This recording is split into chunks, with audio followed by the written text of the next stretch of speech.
Hey there, we're at Fan Expo with the wonderful, beautiful Heather Langenkamp, who is Nancy from Nightmare on Elm Street, which is actually celebrating its 30th anniversary this year. Yes.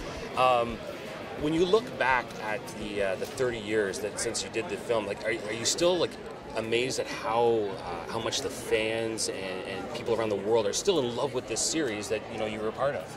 I can't explain it. I really have tried to think about it in like rational terms. This movie was, a beautifully shot movie. It had a lot to say about fear and how we deal with fear. And who knew that topic would be so popular? I think Wes Craven didn't even know that he was tapping into something that every generation has been able to understand. And, fear doesn't change much. You were afraid of the mammoth, the woolly mammoth, and now we're afraid of Freddy. Right. Well, he's pretty scary. He scared me as a child. I know that for sure. Right? It's one of those things. When you look on that though, like when you think about your association with it, when in acting, like being associated with something that's some might say is very violent, compared to some other actors, positions of doing dramas or comedies. Like when you look back on that, is that ever something you ever think about? Like I'm sure you probably didn't think too much about it at that time, but now do you ever think about should I have done all this or? Well, I mean, even at the time I thought, is this a good idea? Back then you were pigeonholed into those genres very tightly. It was really hard to do other projects once you're known as a horror scream queen. And so, I bucked up against it for a while. I felt like, oh, dang, it's ruined my career.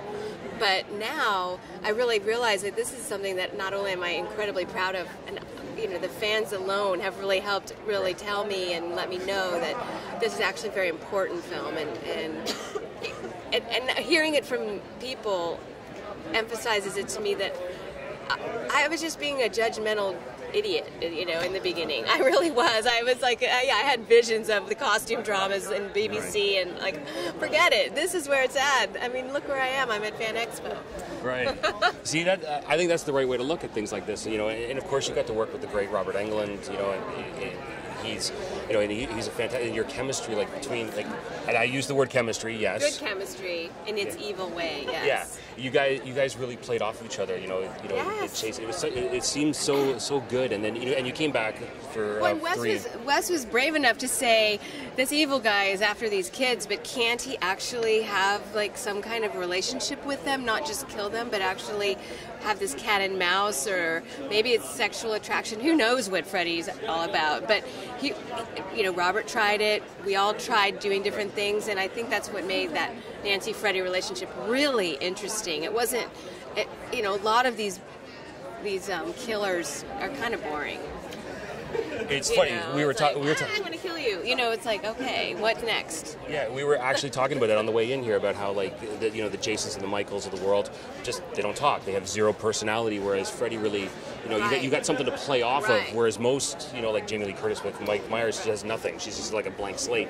You've got a guy that's given you something, which must have been great as an actress. Well, and we practiced a lot, and I actually have to say those fighting scenes were my favorite scenes of all because we were so close, and his face is right in my face, and the camera's just seeing all of this complicated, like Nancy's 16, a man's on top of her. It's like really crazy when you think about it. Right. But Wes directed it in a way where it doesn't seem creepy. In that way, it just seems scary, and that's he was able to figure out how to manage all those emotions so well. It's just such a great series, and you're such a great part of it.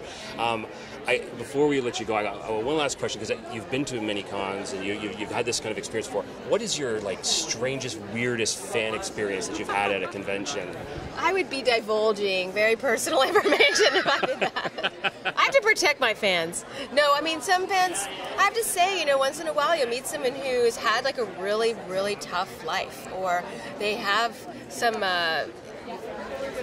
their grip on reality is a little bit shaky, and I do sometimes have those fans, and I just want to love them and feel like what they're giving me, which is such devotion and true feeling of appreciation. I just always want to reflect that back at them, and I just try to make a human connection with anybody who will take it from me. That's why I'm here. Excellent. See, it's all about the humanity. It's about making connections, even on a fan level. This is great. Well, Heather, I really appreciate you taking the time to talk to us. Thank you very much. Thank you. Thanks for giving us one of the greatest films ever. Oh, you're so nice to say that.